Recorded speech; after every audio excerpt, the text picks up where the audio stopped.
What's up, guys? It's me, TagV, bringing you another, not another, a creepypasta called Squidward's Suicide. So this apparently is a unreleased SpongeBob episode, so I can't wait to read it, and I'm sure you can't wait to hear me talk about it. So let's begin.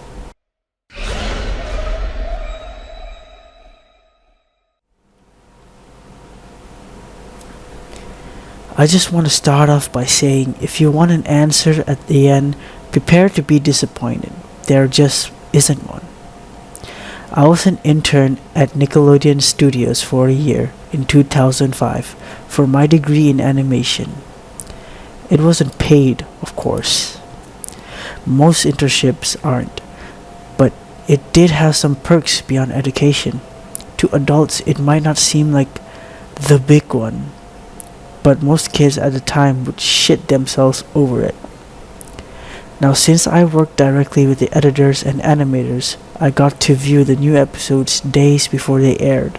I'll get right to it without giving too many unnecessary details. They had very recently made the SpongeBob movie, and the entire staff was somewhat sapped of creativity, so it took them longer to start up the season. But the delay lasted longer for more upsetting reasons. There was a problem with the Series 4 premiere that set everyone and everything back for several months. Me and two other interns were in the editing room along with the lead animators and sound editors for the final cut.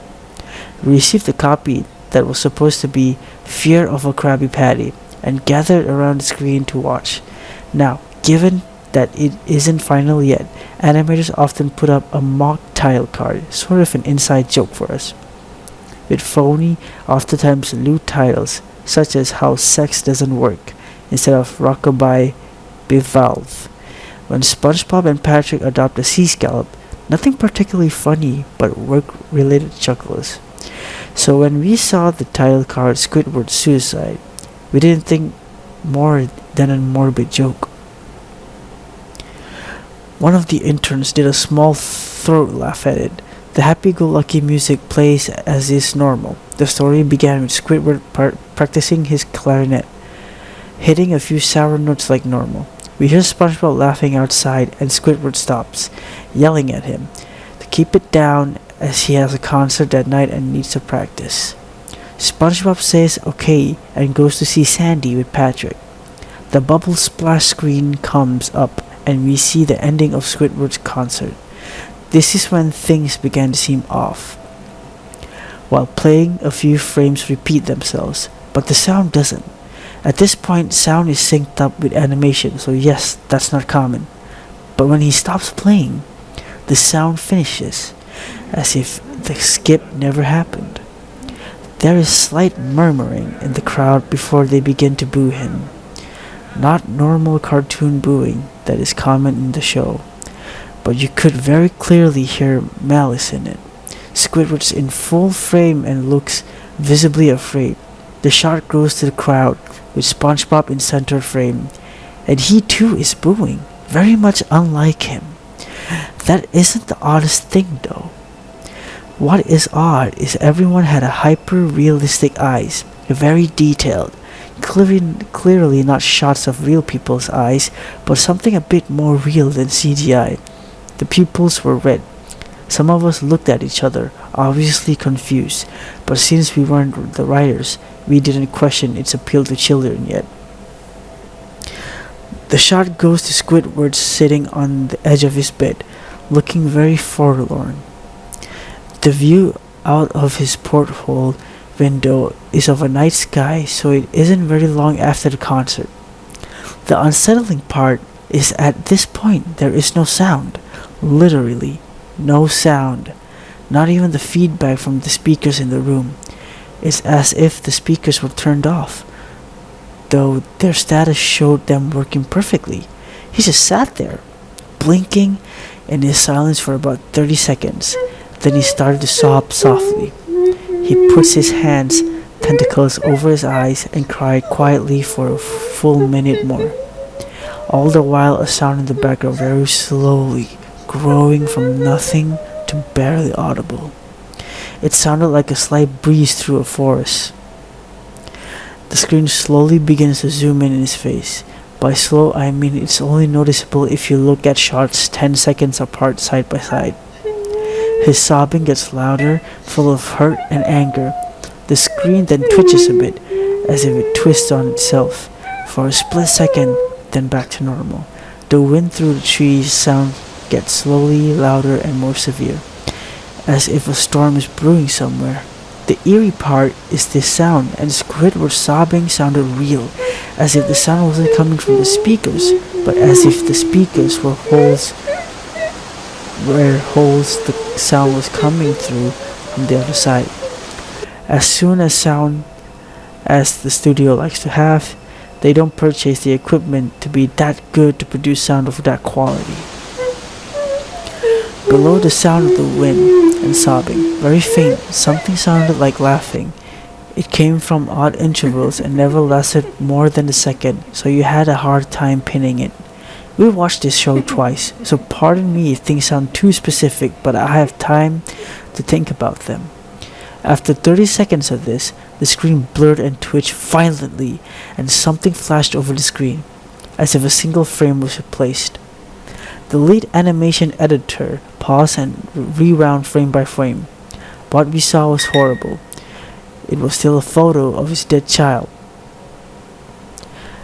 Of a dead child. He couldn't have been more than 6. The face was mangled and bloodied, one eye dangling over his upturned face, popped. He was naked down to his underwear. His stomach was crudely cut open and his entrails laying beside him.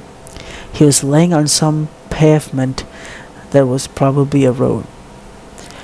The most upsetting part was that there was a shadow of the photographer. There was no crime tape, no evidence tags or markers, and the angle was completely off for a short design to be evidence. It would seem the photographer was the person responsible for the child's death. We of course, mortified, but pressed on, hoping that it was still a sick joke. The screen flipped back to Squidward, still sobbing louder than before, and half body and frame. There was now what appeared to be blood running down his face from his eyes. The blood was also done in hyper-realistic style, looking as if you touched it, you'd get blood on your fingers.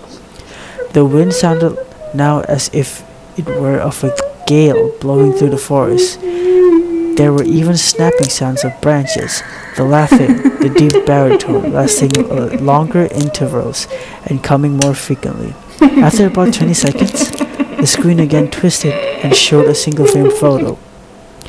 The editor was reluctant to go back. We all were. But he knew he had to. This time the photo was that of what appeared to be a little girl, no older than the first child. She was laying on her stomach with barrettes in a pool of blood next to her.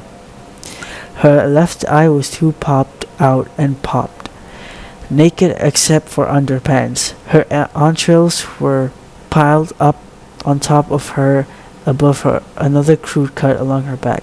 Again, the body was on the street, and the photographer's shadow was visible, very similar in size and shape to the first. I had to choke back and vomit. One intern, the only female in the room, ran out. The show resumed.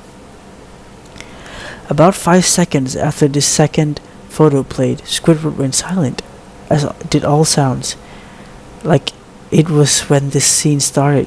He put his tentacles down, and his eyes were now done in hyperrealism like the others were in the beginning of the episode. They were bleeding, bloodshot, and pulsating. He just stared at the screen as if watching the viewer. After about 10 seconds, he started sobbing, this time not covering his eyes. The sound was piercing and loud, and most fear-inducing of all is his sobbing was mixed with screams. Tears and blood were dripping down his face at a heavy rate. The wind sound came back, so did the deep voice laughing, and this time the photos lasted for a good 5 frames. The animator was able to stop it on the 4th and backed up. This time, the photo was of a boy about the same age, but this time the scene was different. The entrails were just being pulled out from a stomach wound by a large hand. The right eye popped and dangling, blood trickling down it. The animator proceeded. It was hard to believe, but the next one was different. We couldn't tell what. He went on to the next, same thing. He wanted back to the first. He went back to the first and played them quicker, and I lost it. I vomited on the floor, and the sound editors gasping at the scream. The 5 frames were not as if they were 5 different photos.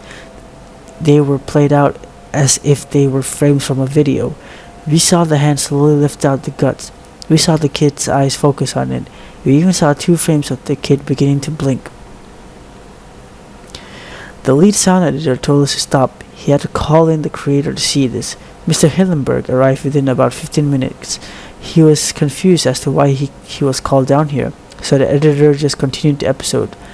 Once the few frames were shown, all screaming, all sound again stopped. Squidward was just staring at the viewer, full frame of the face, about 3 seconds. The shot quickly panned out, and that deep voice said, "Do it." And we see in Squidward's hands a shotgun. He immediately puts the gun in his mouth and pulls the trigger. Realistic blood and brain matter splatters at the wall behind him and his bed, and he flies back with force. The last 5 seconds of the episode shows his body on the bed, on his side, one eye dangling on what's left of his head above the floor, staring blankly at it. Then the episode ends. Mr. Hillenberg is obviously angry at this. He demanded to know what the hell was going on. Most people left the room at this point, so it was just a handful of us to watch it again.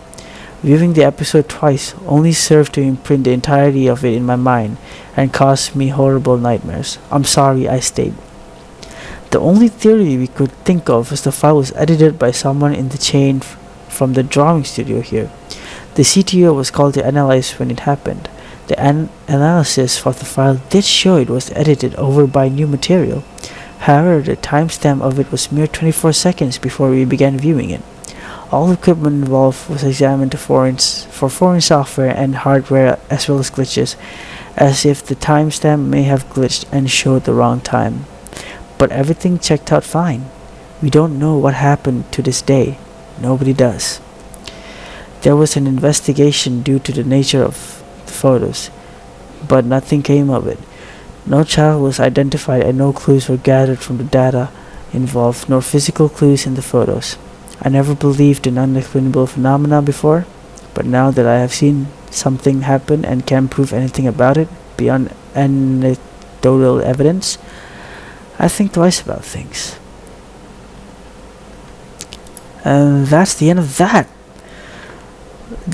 I got chills at the back of my neck, torso, spine. I got chills. I have literal chills. This is one creepy ass creepypasta. But let me know what you guys think. Please leave a comment below. What do you think about this creepypasta? And yeah guys, thank you for watching. Please leave a subscribe, like, share, comment, anything you could do. And I'll see you in the next creepypasta or urban legend, whichever one it is. Bye bye.